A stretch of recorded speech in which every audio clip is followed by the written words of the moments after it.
잘 흐르고 있는가 끊임없이 이제 감시하고 걷고 있습니다. 근데 공황기에 빠진 때가 있었어요. 그래서 굉장히 힘들고 이랬는데 그때 이제 바람스러 나간 곳이 섬진강. 걷고 또 걷고 하다 보니까 이제 강이 주는 풍광도 있지만 또 강은 이제 물로 구성된 거잖아요. 물이 주는 이끌림 이런 것들이 있다 보니까 섬진강을 자주 가게 되고 그리게 되고. 작년 4월 27일 남북 판문점에서 남북 정상회담이 이제 열려서 그때 평화와 번영을 심다라고 하는 이제 표지석을 쓰게 된 것이었는데 그 기념으로 해서 1주년 기념으로 해서 이렇게 저지를 한번 했으면 좋겠다.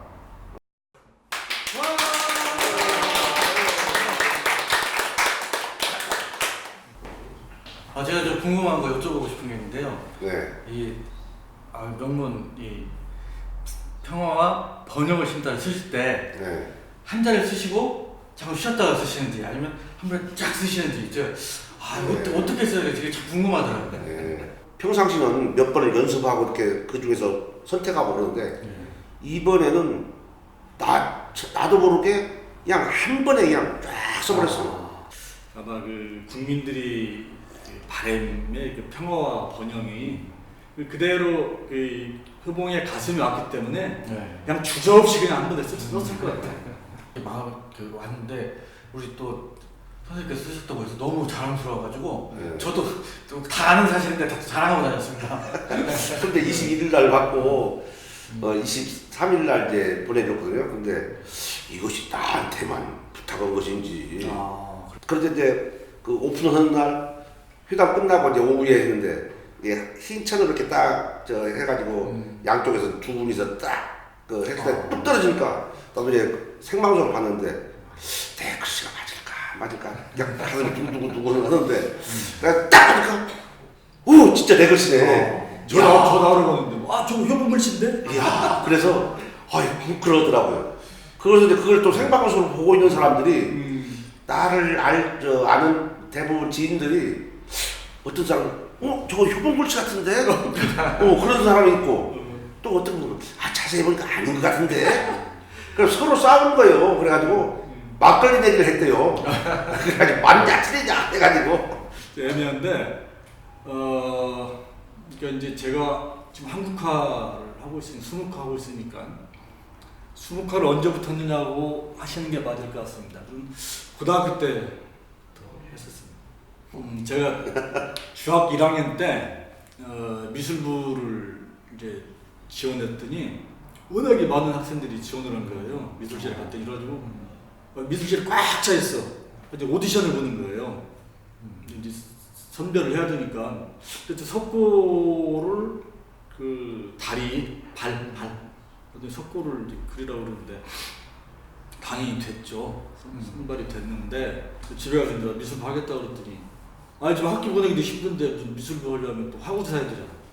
못하게 하더라고. 그래서 이제 접어뒀다가 고등학교에 올라가서 바로 다시 또 지원했죠. 저는 그 선생님 작품이 엄청나게 큰 대작이잖아요. 그 큰 그림에 그 작가분은 어디서부터 점을 찍을까? 적절한 잘 몰라서요 그림에 대해서. 한가운데 찍을까? 이렇게 이제 어디서부터 시작하는 지점이 있을 것 같은데. 이제 21m짜리가 여름 풍경이고 24m가 겨울 풍경인데 그걸 다 펼쳐놓고 그릴 수 있는 공간이 없잖아요. 제 작업실은 시골에 이제 주택을 방을 터가지고 만든 거기 때문에 10m도 잘 안 돼요. 그러니까 이제 그만큼 사이즈를 그리고 떼어내고 다시 또 그리고 해서 나중에 이은 거거든요. 그러니까 뭐 가운데서부터 그리고 어쩔 게 없어. 처음부터 그려 나갈 수밖에 없어요. 쭉 그려 나가고 또 그려 나가고 나중에 있는 거죠. 큰 것이 어려운 것이 아니라 한 장으로 펼쳐놓고 그랬을 때는 그리고 그만한 그 공간 거리가 있다라면은 머리의 농담이라든지 색채가 통일감 있는가 이런 걸 느낄 수가 있는데 그럴 수가 없어요. 첫 번째 이제 세 장을 이어서 그렸는데 첫 번째 그리고 떼어놓은 것하고 그 다음 장 그릴 때 하고 먹의 농담, 성질, 묻질, 논필이라고 해요. 이것들이 일정한가 모르지. 근데 나중에 이제 이걸 다 이어가지고 볼 데가 없으니까 나오던 중학교 체육관에서 펼쳐서 봤어요. 그랬더니 일정한 거예요. 농담이. 그래서 이건 그러니까 머릿속으로 이미 그림을 다 그려놓으시고 이게 옮기시는 거잖아요. 그렇죠. 네. 송화병님에 대해서 궁금한 게 참 많습니다.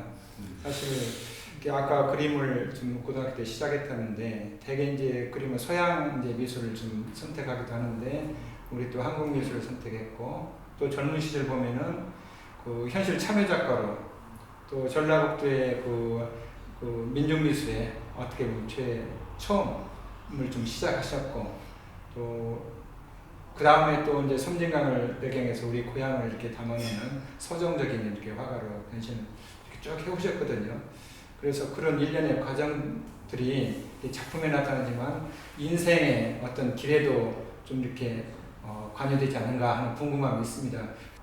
네, 아무래도 그 영향을 받는 부분이 있죠. 자기 삶의 그 진로, 멘토가 분명히 있을 테고. 근데 저는 그 고등학교 때 그 한국화 하시는 분을 뵙게 돼가지고 그분의 영향이 컸죠. 그래서 이제 수묵화를 시작하게 된 것이고, 글쎄 뭐 미술운동을 하게 된 것은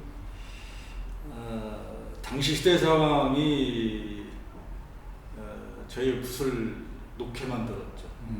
붓을 둘 수 없게 그런 가슴 저리게 하는 사건들이 하도 많아가지고 붓을 잡지 못하고 대학을 좀 늦게 졸업했는데요. 늦게 졸업하자마자 바로 미술운동반에 뛰어들었습니다. 그래서 그때 8명이 중심돼가지고 민족미술인 협의회를 만들게 되죠. 수유리 아카데미하우스에서 창립 민미협 약칭 민미협의 전국화 조직을 위해서 이제 제가 지역 현장위원장을 맡으면서 각 지역들 조직 건설하고 이런 일을 하고 다녔죠. 촛불 시위가 이제 일어날 때 광화문을 한번 이제 갔었죠. 먼 이제 일로. 그러더니 엄청난 그 사람들이 모여서 촛불을 하나씩 들고 이렇게 하더란 말이에요. 야, 이것도 나도 또 참여를 해야 될 텐데. 그래서 매주 그 익산에서 KTX를 타고 그 퍼포먼스 그 가방을 메고 매주 왔다 갔다 했습니다. 그래서 그런 기억이 있는데 또 눈 오는 날 그 눈이 팍팍 쏟아져요.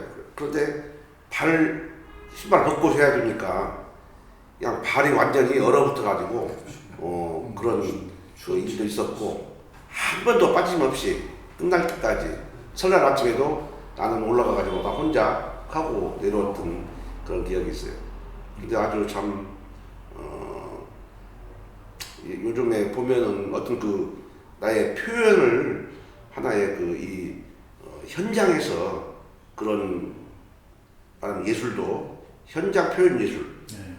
그다음에 방 안에서 작업실에서만 이렇게 표현하는 것도 있지만은 현장에 맞는 그런 여러 사람들과 호흡하면서 하는 예술이 또 좋지 않을까 해서 이제 그런 예술도 한번 해봤습니다. 우리 지역에서는 이 두 분이 현실 참여 작가로서 가장 선봉에 계신 분들이고 그래서 다들 존경하고 그렇습니다. 윤태명 교수님은 그렇게 열심히 또 활동하셔서 또 결과도 이렇게 나타나니까 또 좋으실 텐데 또 저희가 보기에는 좀 안타까운 면이 좀 있어요. 그게 뭐냐면은 각 대학의 지금 서예과들이 다 문을 닫았어요. 대학 현재 교수님인데 폐과가 되고 학생이 줄어들고 그래서 이제 교수님께서 이제 고민을 많이 좀 하셨고 또 이전부터 이제 그런 대안을 가지고 계셨어요. 캘리그래피를 이렇게 대한민국에 처음으로 이렇게 전파를 하고 체계화시켜서 초대 지금 대한민국 캘리그래피 그 협회 그 회장님도 역임하시고 지금 명예회장님으로 계시는 걸로 알고 있는데 현대 우리 서예 분야가 왜 이렇게 좀 힘들고 또 앞으로 어떻게 해야 될 것인가 하는 그런 고민 정도는 이렇게 좀 한번 듣고 싶습니다.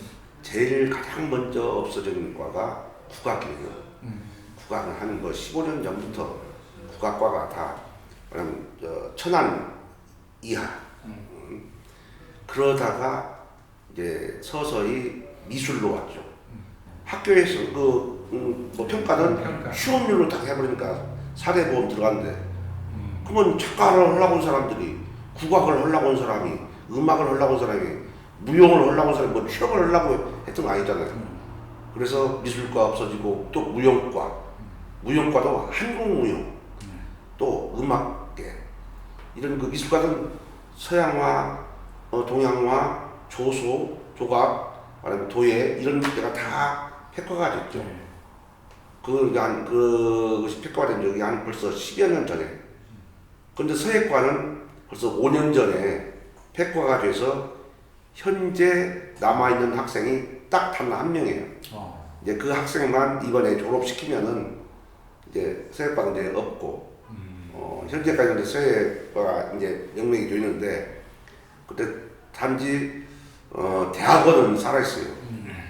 대학원은 이제 그 학부하고는 다르기 때문에, 대학원은 우리 한국 학생은 석박사가 하나도 없어요. 한 명도.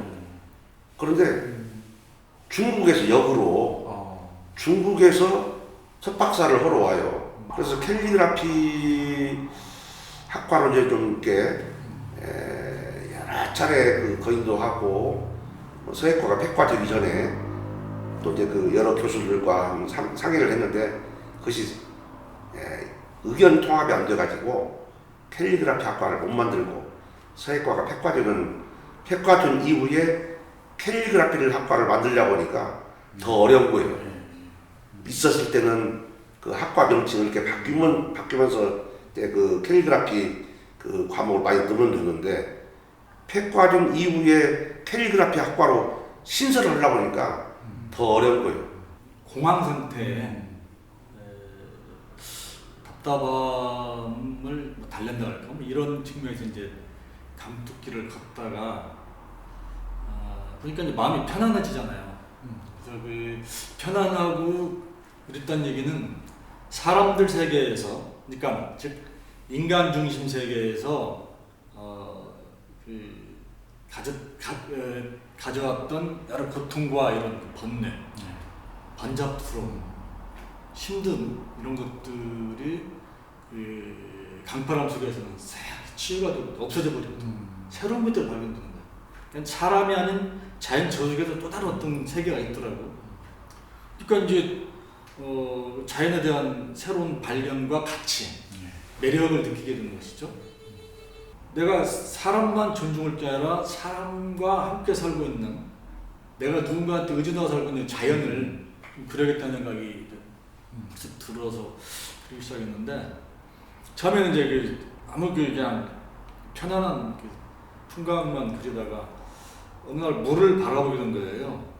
구담이라는 마을에 가서 이제 아침 새벽에 주로 산책을 하는데, 산책길에 나가서 보니까 조그만한 삿간론, 다랭이논에서 그 이른 봄에 물줄기가 떨어지는데, 쫄쫄쫄쫄 떨어지는 소리가 그 사내아이 막 돌진하는 녀석의 그 오줌 싸는 소리 이렇게 들리는 거예요. 이런 것들이 그 희망과 또 다른 그 논뱀에서 흐르는 물소리, 희망과 희망이 모아져서 물줄기를 이루고 계곡을 이루는 것이거든. 그리고 이 계곡이 어디로 가냐면 강으로 가요. 강이 그렇게 형성된 것이잖아요. 그래서 처음부터 어떤 그 커다랗게 움직였던 것이 아니라 작고 작은 것들이 모아져서 어떤 그런데 덩치를 이룬 것이지. 그리고 이것이다. 아주 쉽게 이야기를 시작하셔가지고 나중에 너무 심오해서 제가 따라갈 수 없어서 이 학의 걸음을 따라가다 다리가 찢어지는 걸 느끼고 있는데요. 그러니까 이제 저 같은 사람들은 이렇게 대작을 하시니까 신선처럼 뭔가 이렇게 그런 걸 드실 줄 같았는데 정말 서민적이고 아주 작은 걸음, 그런 느낌을 제가 받았으니까 깨달음부터 시작해서 큰 것을 이룬다는 느낌이었는데, 그 큰 것은 제가 지금 못 따라가서 지금 다리가 찢어져가지고 더 가르침을 받아야 할 것 같습니다. 근데 그림을 그릴 때도 글씨를 쓸 때도 개미를 그리는데 개미를 황소같이 그리면 안 되겠잖아요. 개미를 쓰는데 그 황소를 쓰는데 개미같이 그리면 안 되고 좀 크기나 또 무게감이나 이런 것들이 다 달리 표현이 돼야 된단 말이지. 그래서 캘리그라피에서 얘기하는 것은 소리를 내는 글씨를 쓸 수도 있고 색감이 있는 글씨를 쓸 수도 있고 이렇게 달리 써야 된단 말이죠. 그러나 우리가 컴퓨터에 워드를 쓴다면 꽃을 쓴다면 나팔꽃에 꽃자나 뭐 매화꽃에 꽃자나 호박꽃에 꽃자가 똑같단 말이죠. 그런데 그들을 달리 써야 된단 말이죠. 그래야 그 정서, 표정을 담아내는 거란 말이죠. 캘리그라피에서는. 그래서 나팔꽃에 꽃자는 나팔꽃 같고 꽃자가 달라야 된단 말이죠. 호박꽃은 호박꽃에 맞는 꽃자. 꽃의 색깔도 틀리지 크기도 다르지 다 향기도 다른데 그 꽃자가 똑같단 말이죠. 이렇게 돼서는 안 되고 그림도 마찬가지란 말이죠. 회화에서 뭔가 그 내면에 있는 것을 끄집어내서 표현할 수 있는 것. 거기서 가장 더 중요한 것은 한국 사람이기 때문에 한국적인 미감을 어떻게 표현해낼 수 있을까. 미국의 미감으로 표현하는 것보다는 그렇잖아요. 그 한국적 미감. 그것이 중요한 것 같아요. 대한민국을 대표하는 두 분 작가님의 심연을 파헤치는 무의식의 세계를 알아보는 심리 테스트 시간입니다. 많이 기다렸습니다. 어려운데. 네, 이거 생각나신 대로 말씀해 주시면 되는데요. 동그라미를 보시고 어떤 게 생각나신지. 이렇게 뭔가 아우르다, 네, 네, 하다하다라는 생각이 네. 들었어요. 나는 호떡 같아요. 호떡 같고 아니면은 이 약혼 할 때 약혼 반지 좀 확대한 같은 등 반지. 제가 이제 이제 집사람이 그 의견을 내준 건데 저희 지금 약혼을 할 때 결혼 반지를 14K로 했어요. 그런데 둘이 그 똑같이 만들고 이 속에다가 겉에다가 내 이름과 그 나의 그 아내 이름을 두 이름을 쭉 썼어요. 새겼어. 나는 양각으로 새기고 양각으로 도출되게 그 집사람 것은 음각으로 새겨서 이렇게 하면 딱 만나게. 그래서 이산 가족이 되면은 찾기 쉽게. 그래서 음각과 양각으로서 했었는데. 네. 역시 예술가 같습니다. 네. 이 동그라미는 자기 자신을 이제 어떻게 생각하냐는데요. 이제 왜 세계 평화를 말씀하시는지 알 것 같습니다. 그러니까 호떡이라고 하셨지만 나눔을 말씀하신 거고 번영을 말씀하신 거고 또 우리 성만교 화백님께서도 아우른다 하셨는데 역시 섬진강을 보면서 대안을 꿈꾸시고 자유를 말씀하시는 것 같습니다. 네. 다음은 삼각형인데요. 어떻게 뭘로 보이시는지. 네. 이렇게 세모니까 어떤 산 같기도 하고 피라미드 같기도 하고 좀 각이 져 있으니까 좀 딱딱한 느낌도 좀 들고 그렇습니다. 가해가 뾰족해서 좀 까칠하게 보이는데 그런 이제 모양을 봤을 때는 좀 안정감은 들죠. 그렇게 나는 이제 모서리를 보게 되고 이거는 이제 전체적으로 말하면 면을 보게 되고 그런 것이 좀 특징인데 안정감이죠. 삼각형에서 딱.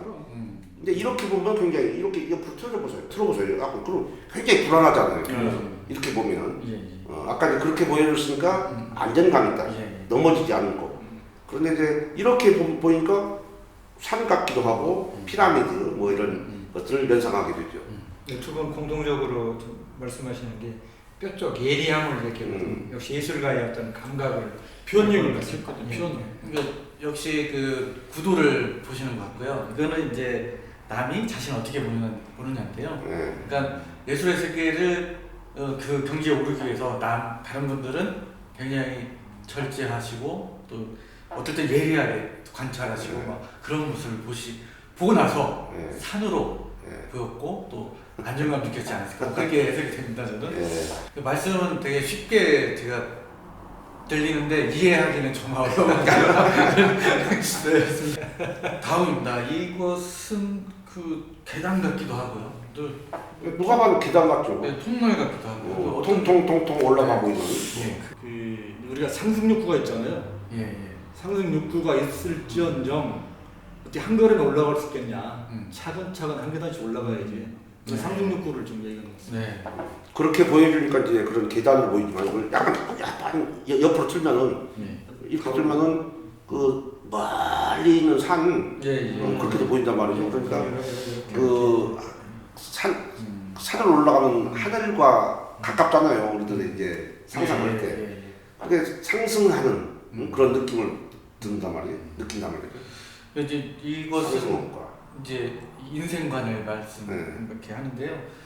끊임없이 하려고 하시는 예술 경지 네. 또 상상력의 원천을 말씀하시고 계신 것 같아요. 그래서 그 생각 좀 들었습니다. 예술은 길고 인생은 짧다. 그래서 예술이 아니더라도 예. 그런 걸 다 느낄 것 같은데요. 저는 그렇게 안 느껴지고요. 그냥 계단처럼 네. 힘들겠다 올라가려면 네, 아직 제가 젊어서 그런 것 같습니다. 다음입니다. 이게 더하기 같기도 하고요. 네. 그건 딱 그니 뭐 예. 일단 첫 교회가 생각나고 예. 나도 또 글씨 쓰다 보니까 열십자. 샬롬. 샬롬. 예. 누가 쓰는가 잘 썼네. 전서체로. 이제 이것은 이제 종교관이신데 예, 평화를 말씀하신 것 같아요. 예. 아무래도 저는 이제 그 어머니 이렇게 예. 어머니 저를 이끌고 어려서부터 예배당을 데리고 다니시고 뭐 이렇기 때문에 그게 좀 친숙하죠. 신앙과는 엉망이지만 그 추억이 많으셨을 것 같아요. 있죠. 예. 사실 제가 그 사회과학을 공부하고 운동권에 뛰어들게 됐던 동기도 이 기독교 동네에서 시작했다고 봐야 돼요. 처음에 이제 그 바이블 스터디 모임이 있었는데 그 예수의 삶에 대해서 얘기를 하게 되잖아요. 예수야말로 소외받고 낮은 자들을 위해서 끊임없이 살다 십자가에 못 박혀 가신 분이기 때문에 그럼 낮은 삶이 무엇이냐, 소외된 이웃이 누구냐라고 하다 보면은 사회과학에 관심 가질 수밖에 없는 거거든. 그러면서 이제 운동의 확대가 잘 되는 것이죠. 이제 몇 개 안 남았습니다. 다음은 데모인데요. 저는 인절미 같이도 보이고요. 배고파서 이제. 나는 삼겹살 구우면 불판 같이 보여. 네, 아유, 불판이 매우 반듯하네요. 네. 근데 그 내 모서리가 네. 다 붙어 있어서 틈새가 없잖아요. 네. 갇혀 있는 네. 몸에 갇혀 있다. 나는 액자 예, 예. 그 그림에서 액자를 딱 해놓는데 그림 안 그려져 있는 빈 캠퍼스에 그려져 있는. 이건 이제 그 가정에 대한 건데요. 아마 삼겹살을 이렇게 오손도손 네. 구워 이렇게 드시는 네. 그런 걸 제가 연상이 됐고요. 안정감을 느낄 수 있는 그런 말씀해 주신 것 같습니다. 네. 자, 이거는 저기 마지막입니다. 잘 네. 말씀하세요. 기왕에 삼자 같기도 하고요. 네. 갈매기 같기도 하고 네. 가슴 같기도 하고요. 네. 엉덩이 같기도 하고. 네. 그리고 내가 해방. 해방. 예. 풀려고 예. 뭐는 나는 참 갇혀 있는 것에도 풀려 있는. 나도 그게 그저 수갑이라고 할까? 예. 수갑 이렇게 딱 매는 것이 그걸 좀 풀어놓을 거예요. 예. 근데 이제 아까 풍만한 어떤 가슴도 생각할 수 있지만은 엉덩이 같기도 하고 예, 그 풍만함. 예. 두 분이 이 그림에 대해서 반응이 제일 좋으십니다 지금. 이건 애정관인데요. 제가 느끼기에는 이런 거였어요. 뭐냐면 아까 이제 80년대에 어떤 운동하신 얘기를 듣고 나서 그 이제 어떤 이성애보다는 나라를 사랑하셨고 또 자유를 갈망했던 그래서 그런 생각을 하신 게 아닐까 그런 생각이 들었습니다. 네. 근데 그 송화배우보다 몇 가지가 좀 통하는 것도 있긴 예. 한데 그래서 저 이제 자유로운 애정가이라도 상상할 수도 있을 것 같은데요. 네 맞습니다. 네, 그래서 화가는 항상 미주가 있고 네. 그런 이제 상상력을 발휘할 수 있으니까요. 또 그렇게도 해석할 수 있을 것 같습니다. 화가는 예술가는 예, 어떤 꿈을 꿔야 되냐면 예, 특히 사랑을 해야 돼요. 예, 사랑 없이 그 열정, 예, 열정이 끝나버리면 그 예술을 할 수가 없거든요. 정열과 열정이 식지 않으려면 그 원천은 사랑의 힘으로 나타나거든요. 예. 그래야 사랑을 해야 뭐 낮잠 잘 것도 안 자고 말하면 세수 한 번도 더 하고 뭐 예를 들자면 거울을 한 번 더 보게 되고 그러잖아요.